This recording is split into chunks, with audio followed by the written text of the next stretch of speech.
Oke, kembali lagi di channel saya. Makasih buat kalian yang sudah mengklik video ini ya. Kali ini tentang Kaisang Pangarep lagi. Kaisang di Pilkada kali ini di Pilgub ya, terutamanya. Wah, kayaknya laris manis ya.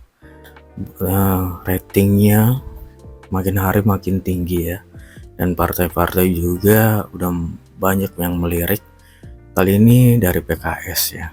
PKS kali ini dengar-dengar udah mulai mendekatkan diri ke PSI ya, dan Kaisang juga udah datang ke kantor DPP PKS di Jakarta. Wah, ini tanda-tanda yang bagus ya, tanda-tanda kolaborasi yang bagus ke depannya mungkin ya. Kita lihat videonya kali ini.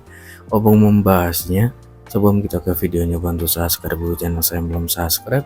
Tidak tunggu lama, kita ke videonya langsung. Let's go. Dan akhirnya PKS membuka komunikasi dengan PSI. Dan baru-baru ini Ketua Umum PSI Kaisang Pangarep baru saja menyambangi kantor DPP PKS di Jakarta. Oh. Ini udah ada yang keringat dingin ini. Siapa Ada lagi yang kalau keringat bukan dingin ya. Anies? Ya Pak Anies ya, iyalah. keringat Apa dingin. nggak keringat dingin ini? Berarti ada kemungkinan yang akan terjadi.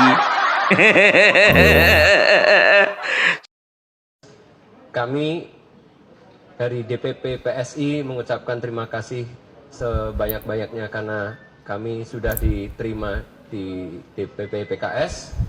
Saya berharap seperti yang tadi Pak Presiden PKS bilang, semoga ada kolaborasi-kolaborasi yang tentunya nanti akan terjadi di pilkada, dan alhamdulillah seperti Pak Presiden PKS tadi bilang, di Banten, di Kabupaten Lebak, alhamdulillah bukan mungkin lagi, tapi insya Allah pasti nanti kolaborasi antara PKS dan PSI. Saya berharap kolaborasi ini tidak hanya berhenti di situ, tapi akan berkelanjutan untuk kebaikan bangsa ini. Setelah sekian lama ya, Keren ya Sohibul kata-katanya. Iman itu digandengkan dengan Anies Baswedan ya. Jadi sebagai partai pemenang ya, PKS itu menginginkan bahwasannya harus adalah kadernya yang menduduki posisi, kalau enggak gubernur ya, wakil gubernur, kan begitu. Sayangnya ketika mereka merekrut Anies, memasangkan Anies dengan yang namanya Sohibul Iman ya, ternyata mentok di PKB, mentok di PDIP, mentok di Nasdem. Dan Pada ternyata mentok ya. mau tak mau PKS ambil opsi lain. Ambil opsi Bangun lain. komunikasi dengan PSI, karena nggak main-main juga. PSI punya dapat apa kalau nggak salah 10 kursi itu. Kalau untuk di di parlemen ya, DPRD DKI Jakarta. Jadi ini artinya apa? Di dalam politik segala sesuatu bisa terjadi. Ya. Dalam politik Apa segala itu? sesuatu Anies yang bisa digadang-gadang jadi gubernur, lama-lama tidak dihiraukan. Bisa terjadi dong, karena apa? Sekarang posisi tawarnya Kaisang itu lebih tinggi daripada Anies. Karena apa? Kaisang itu ketum, punya partai, dan ketum suaranya PSI ya. signifikan di Jakarta. Ya, Anies punya apa? Makanya aku bilang, kalian partai politik itu yang membuat si Anies itu naik telinganya. Gitu loh. Ngerasa jumawa, ngerasa sombong, ngerasa nggak perlu lagi sama yang lain ya kan? Aku adalah segala-galanya. I am everything. Ternyata setelah dinyatakan bahwasanya Anies akan dipasangkan dengan Sohibul Iman, ujung-ujungnya PKS melirik ke yang lain. Ternyata rumput tetangga lebih hijau. Tahu nggak kalian? Ya? PKS itu sudah nalurinya seorang pemenang. Dia ingin menjadi nomor 1. Kalau bisa dia jadi calon gubernur, wakilnya Kaisang, ngapain dia harus jadi cawagup? Iya kan? Kenapa enggak? Itu dia dari posisi komunikasi mereka berdua. Tapi ini berbahaya bagi PKS ya, karena apa?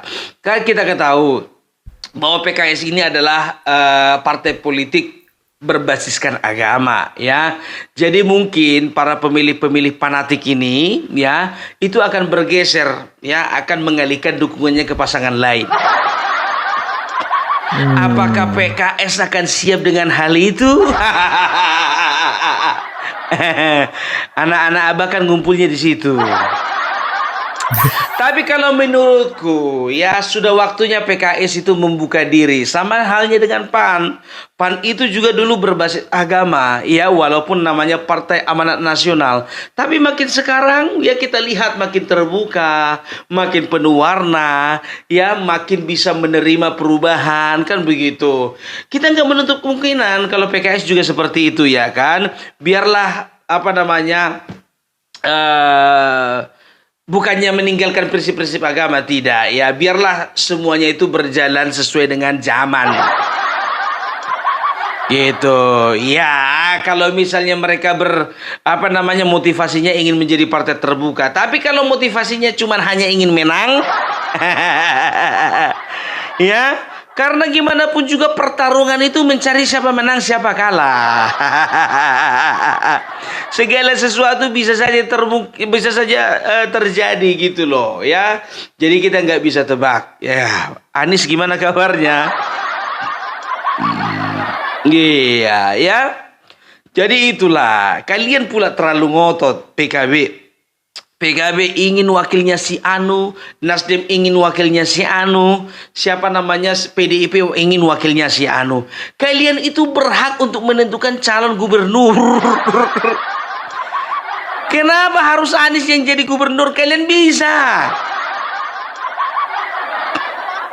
Tapi itulah dia, kalau kemungkinan besar ini Nasdem dan PKB itu sudah loncat itu ke tengah-tengah. Udah nggak mau lagi tuh, yakin aku, perhatikanlah ini ya kan. Tapi itulah dia, kalau PKB ini kan partai ngekor-ngekor. Mana yang lebih menjanjikan ke situ dia. Kalau kira-kiranya nggak terlalu menjanjikan, nggak usah urungkan niat. Perhatikan kalian lah, apalagi nanti di dalam pemerintahan yang baru, ini PKB merapat ini, rela dia nggak kebagian kursi. Rela dia kebagian kursi, kalau kurasa nggak rela lah. Karena dari dulu PKB itu nggak pernah yang namanya di luar pemerintahan.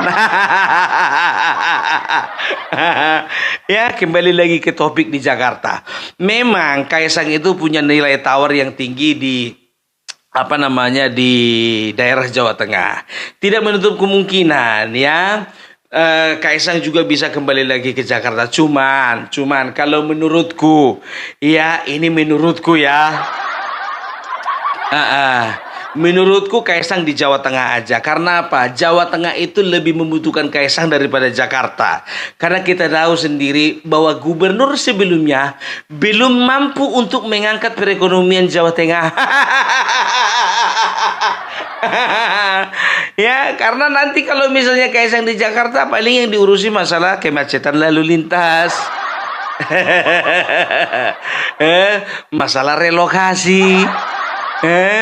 Masalah apa lagi? Masalah-masalah kependudukan lah.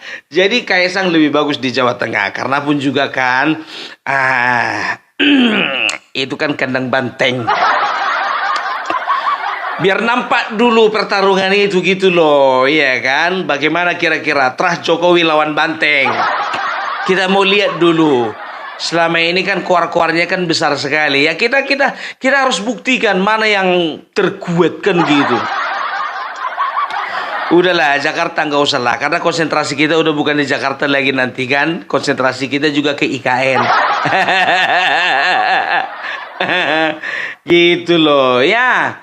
Jadi kalau untuk PKS kita lihat saja bagaimana sepak terjang mereka. Tapi itu siapa itu sekjennya itu PKS itu?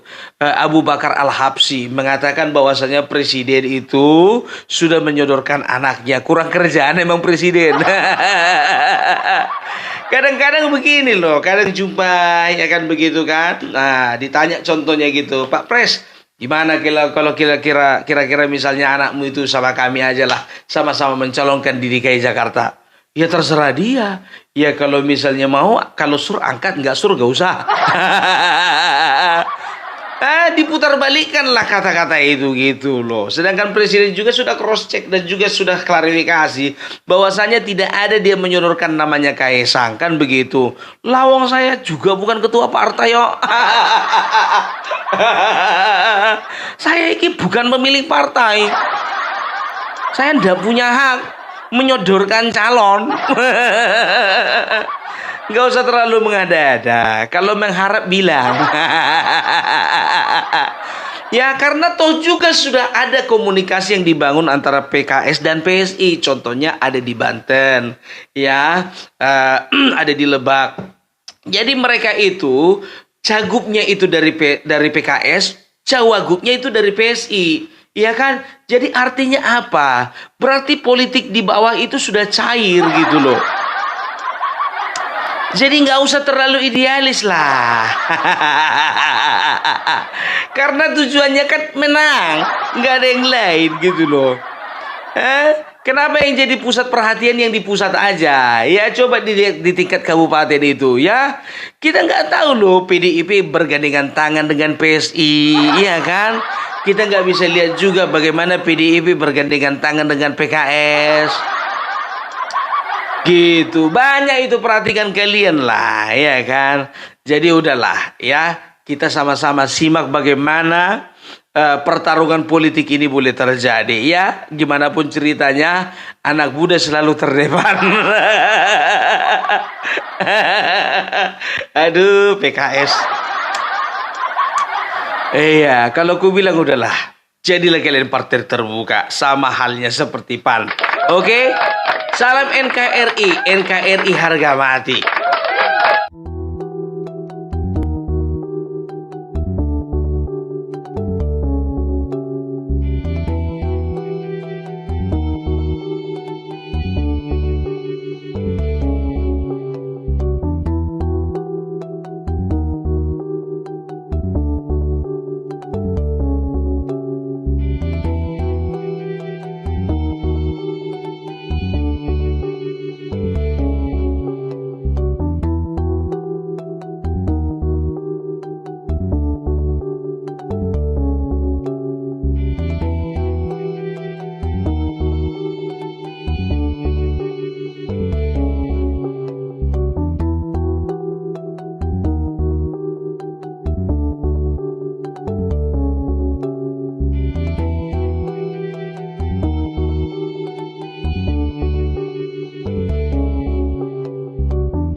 Forum tadi sudah pasti saya tidak menyodorkan nama saya ke DPP PKS untuk mengenai koalisi yang akan segera dibangun oleh DPP PKS yang mengusung Pak Anies dan Pak Sohibul. Itu nanti akan kami bahas kembali di PSI.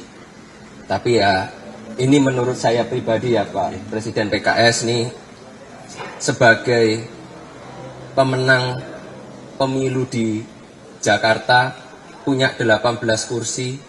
Saya rasa sebenarnya nih Pak Presiden PKS ini harusnya menjadi gubernur. Masuk tuh Pak.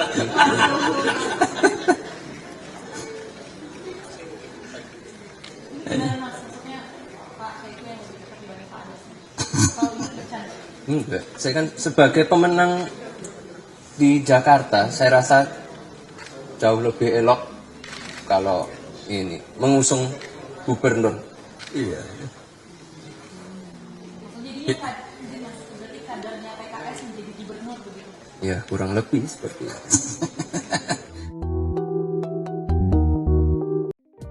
Gitu deh pembahasan opung tentang Kaisang yang digadang-gadang akan didukung oleh PKS ya.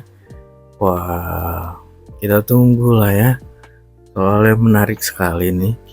Ya, soalnya di Jateng hari itu juga suara Kaisang naik, dan kali ini di Jakarta ya. Dan bahkan PKS ada niat juga menduetkan dengan Sohibul Iman. Wow, kalau betul-betul terjadi, wah keren juga sih ya kan, keren juga ya. Semoga lah yang baik saja ya. Kita tunggu kabar terbarunya ya kan. Oke, itu sekian video dari saya dan sampai bertemu di video saya selanjutnya. Buat